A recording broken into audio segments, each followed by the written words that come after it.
Good morning, everyone, and welcome to the Florence Unitarian Universalist Fellowship. I am your service provider this morning, Catherine. We open our Sunday service like we've done for over a decade, singing Spirit of Life, number 1, 2, 3 in the hymnal, if you have that. Most of us know the words by this time. I asked those who are present today, and there's quite a few of us. I really enjoy that.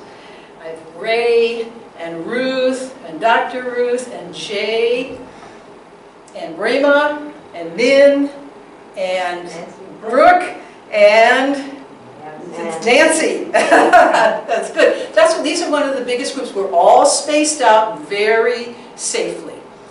I want you to know that. So those who are present today could join me in this special song, pre-recorded by Jeff Lovejoy. If you would like to come up here and join me.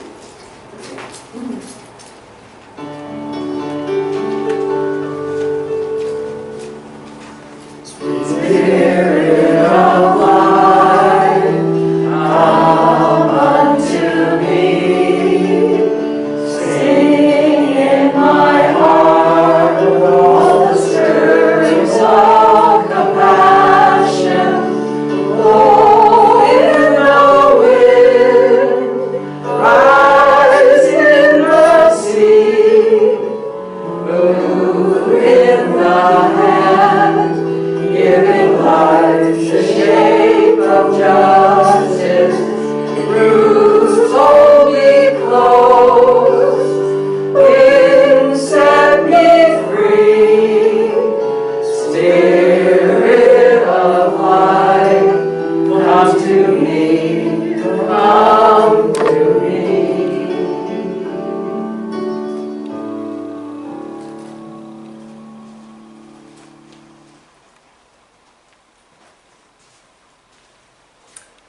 Thank you, everyone.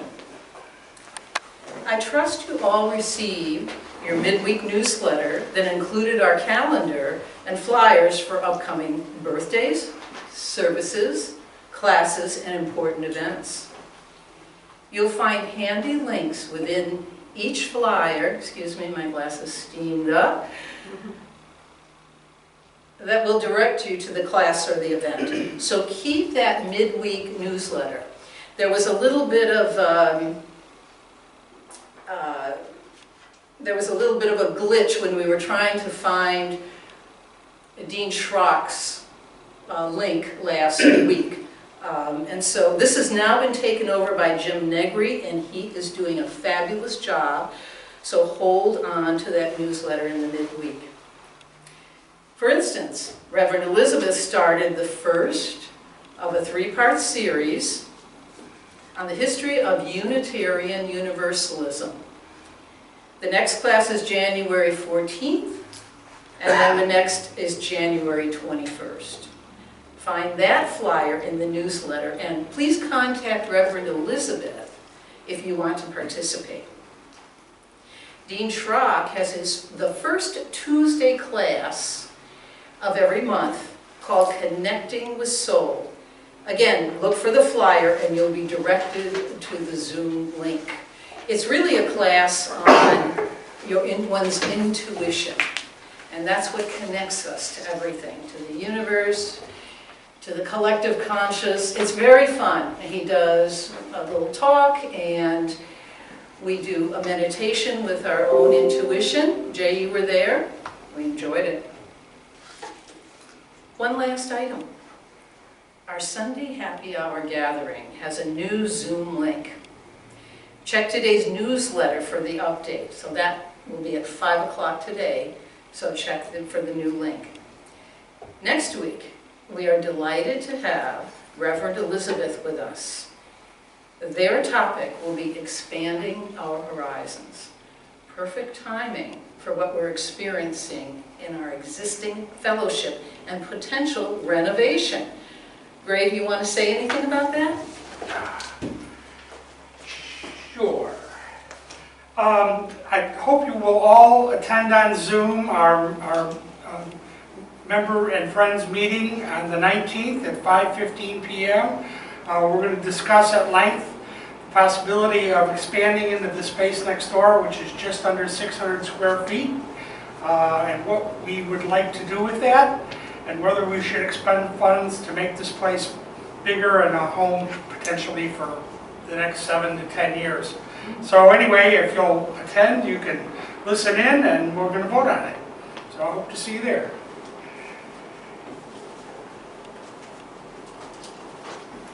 Thank you, Ray. This is exciting stuff.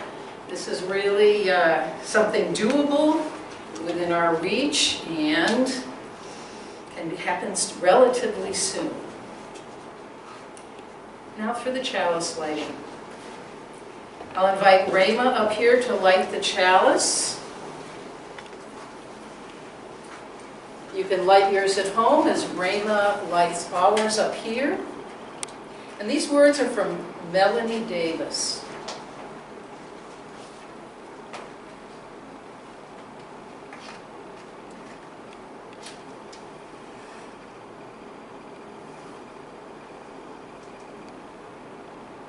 And it's entitled Exploring Who We Are.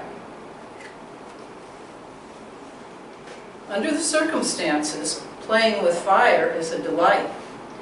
Imagine being gathered around a fire pit as the crackling flames invite us to sing, dance, and roast a marshmallow or two.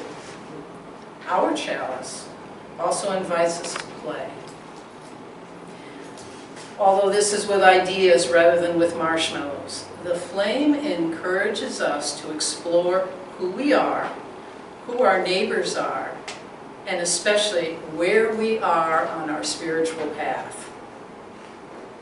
Today we light this flame in our chalice in the spirit of play.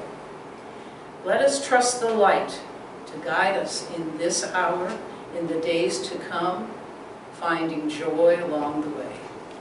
Blessed be. Now we'll move on to our joys and concerns. You get a lot of me today, as I mentioned. And I have several things, actually. And Ray motions to me that he has something as well. Okay, so I'll start first. So Bruce Yelley's wife. Oh, Brooke, will you come up and put a shell in?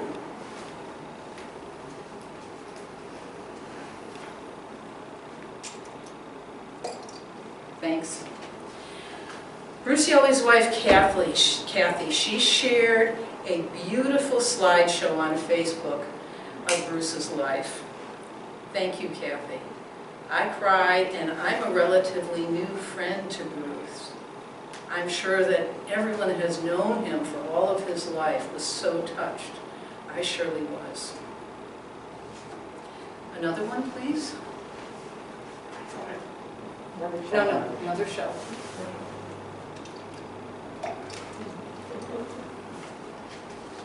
My friend Barbara Yurchuk, who I spoke about a couple of weeks ago after her surgery to insert a feeding tube.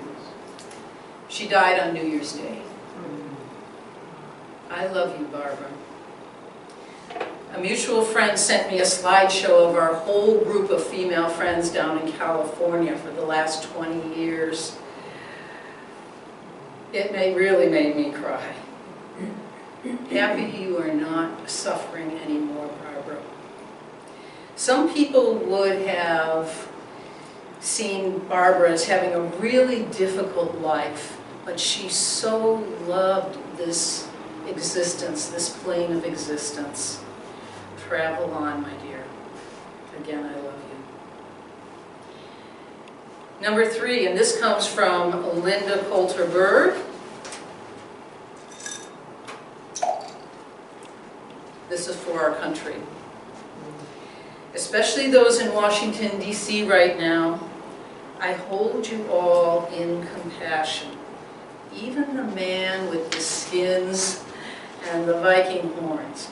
What really were you howling for? To be seen? To be cared for? Somehow that got twisted along the way. But there was so much naked need in that howl. And of course, for all of those who died, May love infiltrate your fear, all of you there, that looks like anger but is really terror. May your hearts be cracked open and love stealthily comes in. Change is possible. I have one for Maya.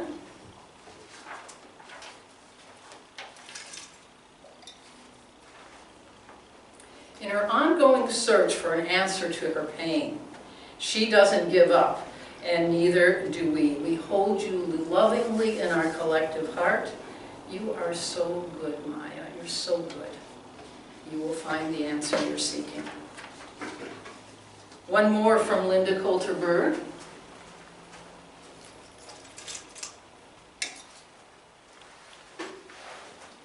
Her friend Anita is stuck in Jakarta and has come down with COVID. She has been intubated and been placed in a coma. Please picture her, this is a quote, please picture her in full recovery and health, along with holding her husband Gordon in love, light, and health while he is waiting for her to return to him. May they both be surrounded in our love and the divine love and light. And those in our zip code. There are now over 100 cases of COVID in Florence, or the Florence area. Stay safe, everyone. You know what to do. Even those of us with ADHD have heard enough repetition of the safety measures to let them sink in. We will all get to the other side of this. And Ray, you say you have something? Next, we both had a shelter starting. This is a joy, and I'll try to make a long story short. I had a little tiny epiphany this week. You probably don't know, but I've been going round and round and round and round and with IRS since September because we took on Reverend Elizabeth as an employee. And I know you're surprised I never expressed that as a joy before, but there it is. However, yesterday I got on the phone with a nice woman, and they've all been pretty nice. And I was trying to be my patient, sweet self, which you probably know isn't really me. And as I was reading to her for probably the 100th time I've done it, Florence, Unitarian, Universalist, Fellowship, spelling it out, I realized that's why I was being so nice. Because I was representing us and Unitarian Universalism. Oh. So it actually was making me a better person. And I just went,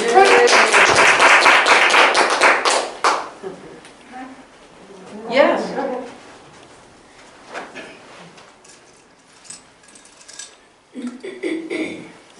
want to drop a shell for my friend Becky Harmon in South Africa, who's part of the Permaculture Explorers, and she's been having some health problems. She works so hard to help so many people, and she does so many wonderful things.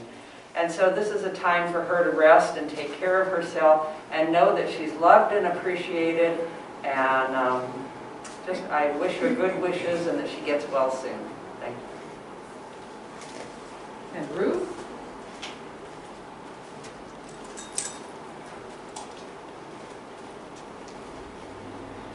I was supposed to spend last night at Don Garland's house. The Dons, Don Madison has passed on, Don Garland is living alone now.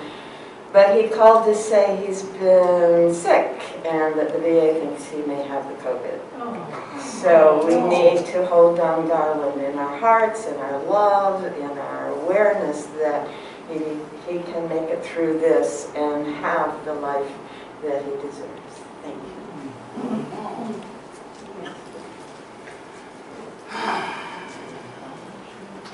Thank you, everyone. That was like our normal joys and concerns that we used to have. And, okay, Brooke, you're seated already, so I'll drop a couple in. I like the shells. A couple more. This is for all those that I don't know about, and or can't really, those who can't call me, like Linda did today, or, just are too shy or don't even know why they're feeling how they're feeling. This is for you, because we do hold you so closely, even though we're not seeing each other right now. You are in our hearts and our minds completely. So, Brooke, if you'll come forward with our reading for today.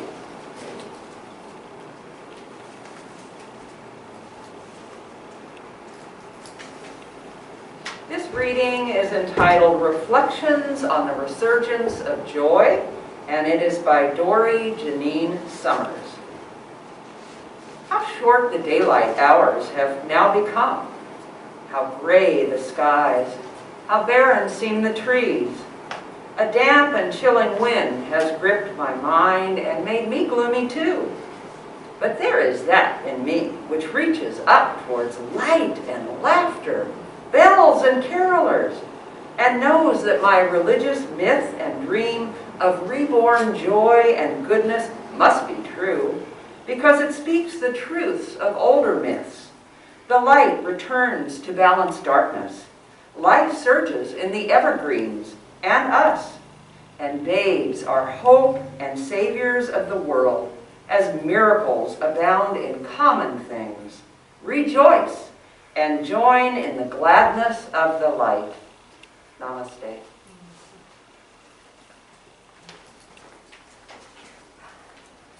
Thank you, Brooke. That was beautiful.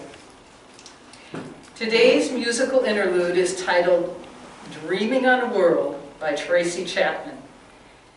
The incredible lyrics are included in the order of service in today's e-blast, so you can follow along. This e-blast is becoming very important now. After the song, Reverend Ruth Miller will join us at the podium to talk on imagination. Reverend Ruth needs no formal introduction to us. We're grateful she graces us with 1 week a month with her wisdom as she plays in the wider world with her new adventures.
us always keep dreaming of a world with equality and justice. There to be a world without poverty and sickness. Of a world without a hunger and homelessness. Dream of a world where all people live in peace. Of a world, dream of a world.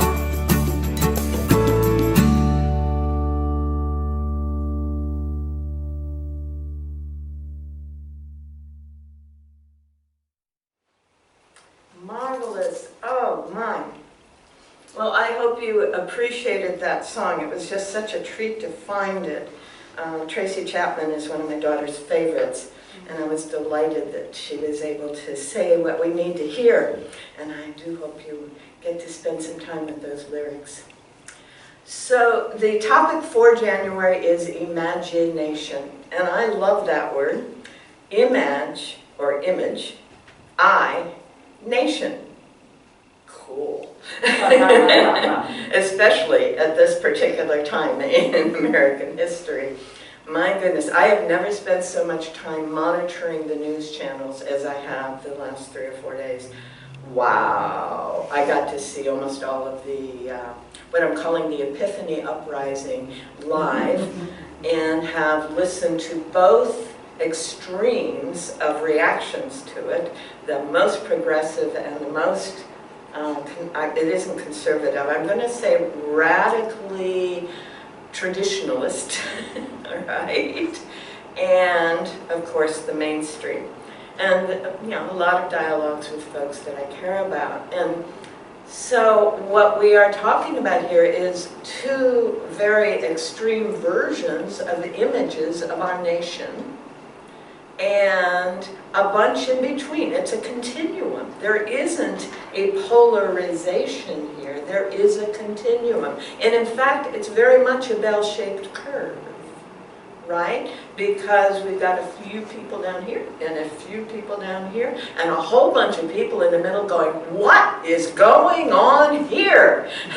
This is not my country. This is not the America I know. And there are people all over the world saying exactly that. It was beautiful listening to the heads of state in Europe and, you know, have them say, don't be fooled. This is not America, right? And it was sad to hear what was going to happen, and that is those people who want to downplay us and our role in the world and what we stand for, saying, see, this is what America really is, right? Oh my goodness, what a shame. Image I, my nation. I hold the image of my nation, and what I hold will become my experience. So one of the processes that I've been encouraging for several weeks now, and will continue to for several more weeks, is to have a time, at least once a week, where what we are doing is literally lifting up our image of who and what we are, who and what our world is, who and what our country is, so that we can experience, and our community, so that we can experience the truth of our being. And the truth of our being is not anger and upset. That's a temporary state invoked by fear and by thoughts that do not truly reflect our nature, okay? We live in an environment that is filled with all kinds of thoughts, and we kind of latch onto this one and that one and this one and that one. And sometimes we get pulled off our center by the thoughts we've latched onto. And we need to be remembering, coming back into our true nature by letting go of those thoughts and returning to the truth. Now, part of the issue that we're dealing with in today's world is that we have basically two different versions of history. One is what we teach people up to the age of, 12, 13, 14. And then the other one is what they begin to learn somewhere after 18. And the difference between those has grown wider and wider and wider in my lifetime. When I was little, it was, George Washington chopped down the cherry tree and Abraham Lincoln, built split rails for a living and all of that. And then as I got into adulthood, there were more ramifications on that. And then as I got into graduate school, there were more ramifications on that. And in fact, neither of those stories I was taught were not true. I was told those stories could not possibly have been true when I was in graduate school. And that disparity leads to a cognitive dissonance in the mind, and cognitive dissonance always leads to fear and anger. It can't not. Now, we're living in a world today where we have not one or three major news channels or major sources of information about the world. I think the last count was something like 1,000 million, which is in England, and in America we call that a billion, different sources of information about what's going on in the world. That's basically one for every 300 people in this country. So it's not too surprising that you can find 300 people who think this and 3,000 people who think variations on that, right? It's just amazing. So we don't even have the same flows of information. How can we possibly have the same image of our nation? How can this possibly be? I like this word information for the same reason I like the word imagination, because information, okay?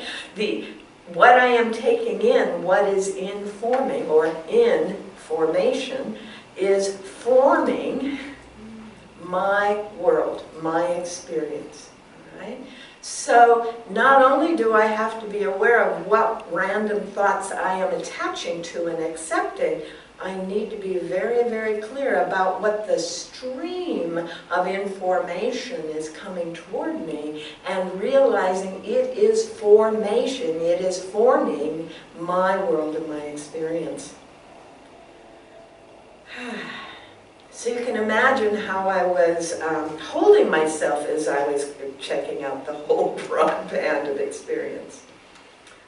Catherine mentioned that I have been out and about in the world, and I have, and I've been trying to be very, very careful in the process of doing it, because I don't want to affect anyone in a negative way. But it's meant that I've been hours and hours in a car all over the western states in the last couple of months, actually the last 6 weeks or so. And this means that I have been parts of the country where the only media is Christian radio. Except for those billions and billions of things on the internet and direct satellite, okay? But as you're going through in a car, the only thing you're listening to is Christian radio. And the full range, again, radically, traditionalist, very strongly Bible-oriented, interpreting the Bible in the strictest terms, all the way to joyful expression of delight because all is love and, God's presence is working in our life all the time, that whole range. There was one stretch of the road where the only radio was a community sharing trading thing. People called in or emailed in, I've got this to trade, and someone else would, whatever. And this poor guy, over and over again, I'm on this radio band, this is the trading show, call in, let me know, over and over again for its whole period. It's the only station within hours, right? What is the stream of information or information we are focusing on? There are, of course, many other parts of the world where it's all, everything. You've got the whole range from the heaviest metal and heaviest rap to the most uplifting spiritual stuff all on the radio. And I get to choose. What am I going to focus on? What am I going to experience? How am I going to let this in? Now, in my write-up for today, I wrote that up long before this series of events happened. But I think it's really important that we realize that we seem to be the only species that can consciously choose what we imagine. We know that four-leggeds dream. Anyone that's watched a dog sleeping knows that four-leggeds dream.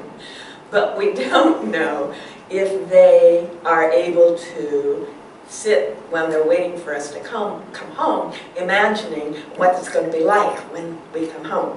I'm guessing, based on the 3 weeks I just spent with a very large, wonderful dog, they don't.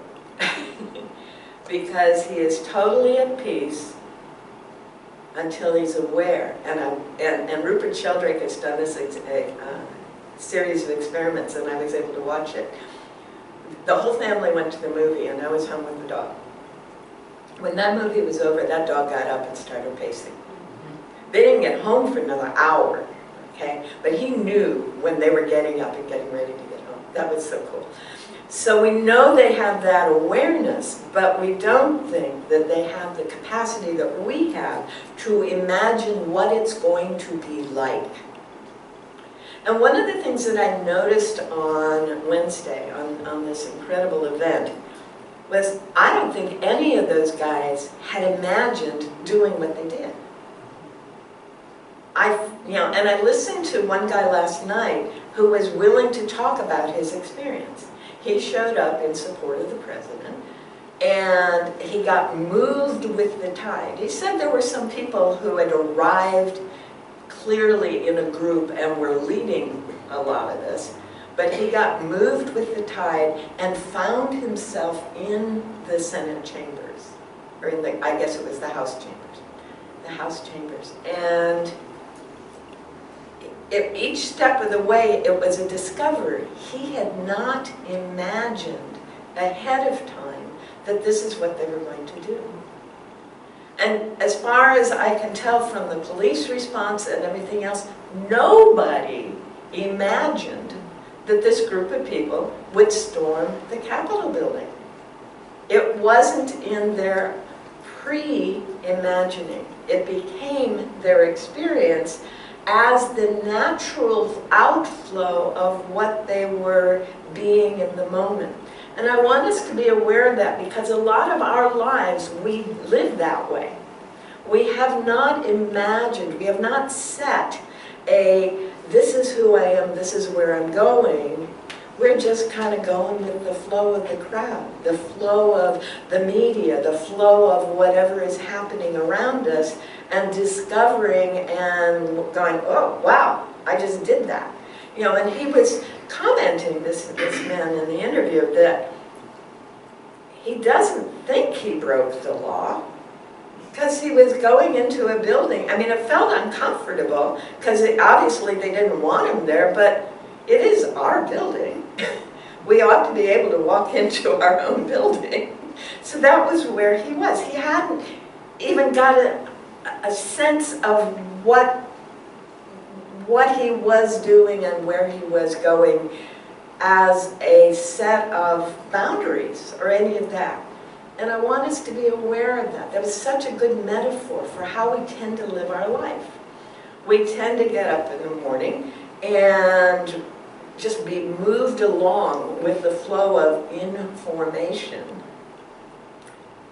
without having brought our imagination, our imagination, into play. And this is why I recommend what I call a spiritual practice every day. Something that focuses our attention on who and what we choose to become, and how we choose to be in this world, and what kind of world we choose to be in. Because we are part of that creative process, and to a large extent, we are the creative process bringing forth the world we are experiencing. So, which is it? Which is it, right? When we focus our imaginations on the things that are not okay for us, when we focus our imaginations on the things we are afraid of, guess where we tend to flow? when the information we choose tends to support what we are focusing. Right? So all those random thoughts out there, I could hook onto any of them. But if I've already clarified my imagining as this is who I am becoming, this is where I'm going, then those thoughts out there are just thoughts out there. And I could feel as I was driving across country where I was in that process, right? When I was in my clarity, they were just thoughts out there. But as I usually drive 10, 12-hour days, so as I got to a 12-hour day, I'd be a little bit out of it. And they would start to penetrate. They'd start to become part of my thinking. And I had to stop and reboot in my own world and re-image who and what I am and this country is. This is the opportunity in this moment in history. We get to re-image who we are, what our communities are, and what our country, our nation, and our planet is. And I invite everyone to spend some time, at least once a week for half an hour, but preferably every day. Who am I? Where am I going? Who am I becoming? What is my community? Where is it going? What is it becoming? And if we have to look in the past to bring that forth, that's fine. It is a flow. What is our fellowship becoming? Right? And we're building on our history. This fellowship, this wonderful Florence Unitarian Universalist Fellowship, is building on a wonderful history of support and community to expand the physical environment so that when this temporary glitch is over, we get to experience more of that. And that general meeting is going to be talking about how and whether and all of that. And I'm sure that each and every one of you will have stopped beforehand and said, who am I? Where am I headed? What is this fellowship? Where do we want to go? How do we want to be in this community? What is it that we most are ready to offer?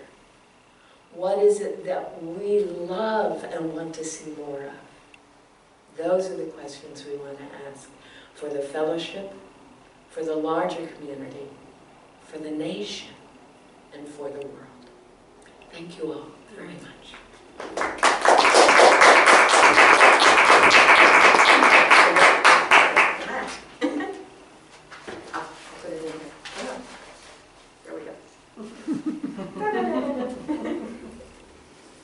Thank you.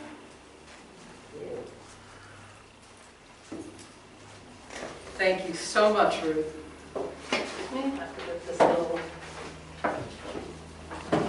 step here that we can keep here for those vertically challenged. I always enjoy how you bring the macrocosm to the microcosm. I think in that way myself, and I just like to be reminded of it, how it affects everything. So, because we are all one. Now we come to our offertory part of our service. And our offering today comes in the usual two parts. First is our request for your contributions to this fellowship as we begin the next chapter of our lives together, virtually for now, and in person later. Your financial support means very much to us. It tells us you care about our future. You care enough to help us keep the front door open, either in reality or metaphorically, to those who want to experience what we experience, community. We are a congregation of wonderful people who care about each other and wish to extend that caring to those we've yet to meet. And your contributions will help us along that way. Part two of our offering goes to our community partner, SOS, Siuslaw Outreach Services, whose mission is to provide compassionate, respectful, and confidential support to people in need. You know, during this COVID time, as well as all the usual needs that are happening, people are confined together. Tempers can rise. There has been a rise everywhere, even here, of spousal abuse, child abuse, those things that just need so much love and compassion and just help. At any convenient time, you can submit your offering to FOOF and make a donation to SOS.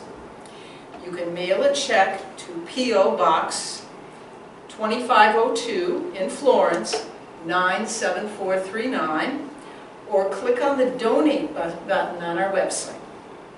You can designate how much to give to FOOF and how much to SOS, and we'll take care of the rest. As we move forward with our offertory here at FOOF and in your own home, repeat after me. One of my favorite affirmations. Divine love through me. Divine love through me. Blesses and multiplies all that I am.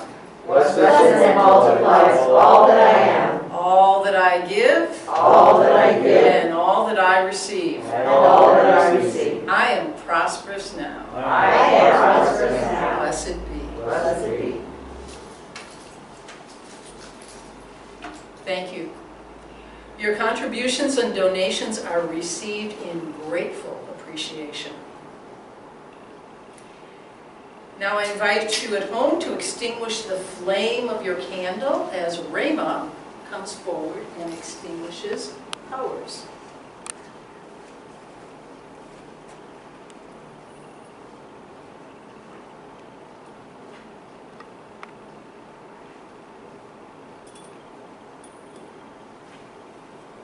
Thank you, Rema. These words come from Maureen Killoran, titled Daring Vision. We extinguished this chalice frame, daring to carry forward the vision of this free faith. That freedom, reason, and justice will one day prevail in this nation and across the earth. So appropriate right now. And our closing words. Nin, will you offer the closing words for us? I'll put the step. Hush, somebody's calling your name. Can you hear it? Calling you to a past not quite forgotten, and calling you to a future not fully imagined. Hush, hush, someone's calling our name. What shall we do?